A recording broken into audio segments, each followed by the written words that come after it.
Hello, my name's Hayden Schmidt. I'm an instructional technology specialist for Alvin Independent School District, and we're going to dive right into part 2 of a 3-part video series. The first part was creating a piece of instructional video with Screencast-O-Matic.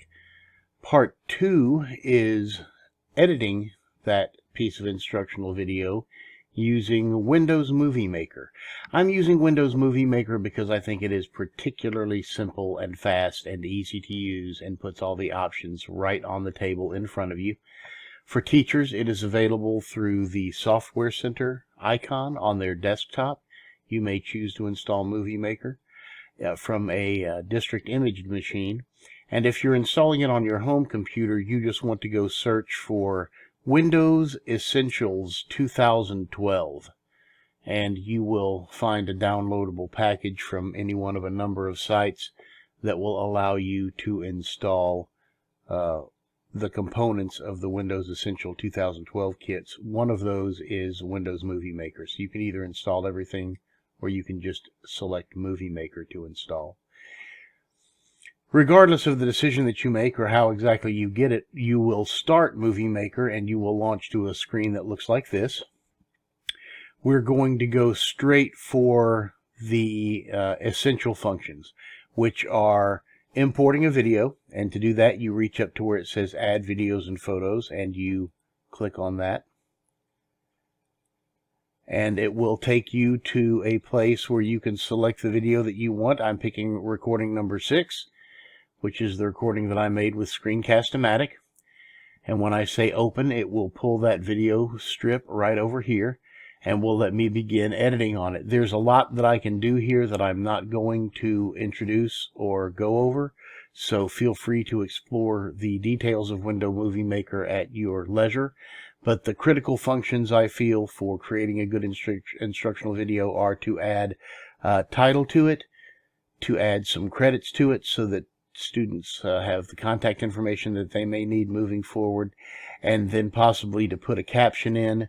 And we're also going to cover how to split out a cough or a sneeze or a visit from a delivery guy or your dog's barking while you're working from home. So I'm going to start with the title and the credit. So once the video is in, please note the black line here marks where exactly in the timeline my view window is displaying. So while it's at the beginning, I'm going to say, come up here under the Home tab and click Title, and that will add a block for a title. If I return to the Home tab and then select Credits, it will go to the end and add a credit block very quickly. In order to edit those blocks, all I have to do is select them and then click over here in the window, and I will be able to edit the title.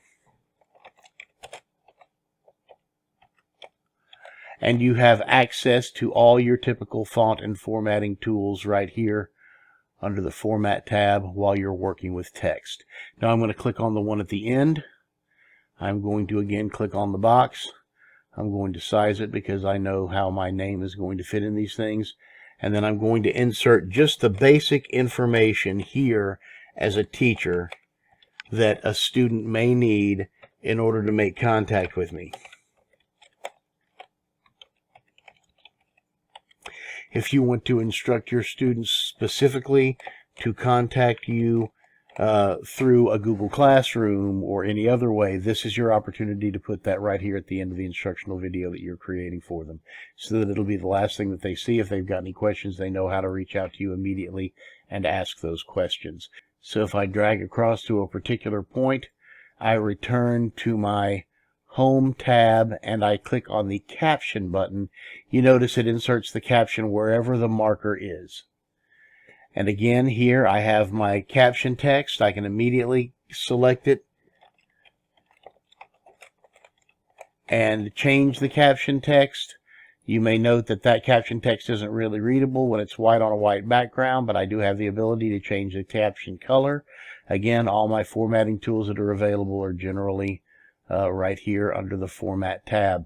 So now I have done the very basics. I have brought a video over, I have added a title, I have added a credit, I have added a caption at some point where there's something that I really want students to pay attention to, or where I need to give them a little extra information that's not included immediately. The last thing I'm going to do is pretend that I've got a section that is a cough down here that I want to split out. So let's say I'm playing along in my video, and I'm just going to pick a couple of places where I've got a little gap here. So there's a gap, and let's say that that gap represents the start of a cough. And this next gap down here represents the end of the coughing fit that I had. What I want to do is use the Edit tab here at the top, and I'm going to use the Split option in order to split that cough out of the middle of the video. So please note, I'm going to pull back a little bit, I'm going to click play, and then I'm going to split the video by clicking the split button where I want the cough to start and where I'm going to want to stop the coughing section. So please watch what I do here. Access to some of these extra bandwidth features and storage online and that kind of thing. Now I waited until that minute and I split it, and now I'm going to continue playing again, and I'm going to create the end of the split. Screencast-O-Matic has been over the years. And now what I split out were the section immediately between those two gaps of silence.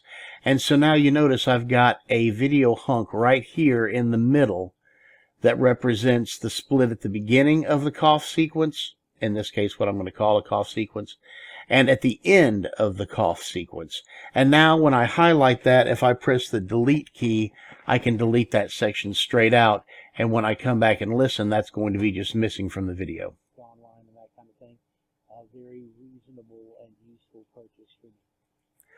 So there you have the very basics, and I do just mean basics. Feel free to contact me with any questions that you have with regard to detail.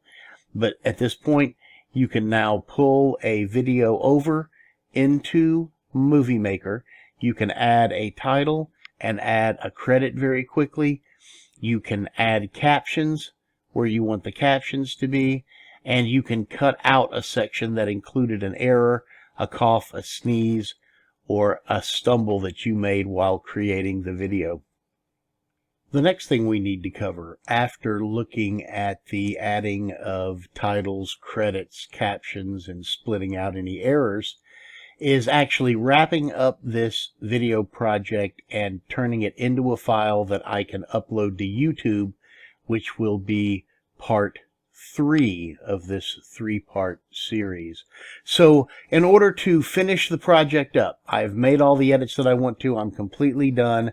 I reach up to the File menu and I select File, and I'm going to save my movie. And I want to select Save Movie for High Definition Display.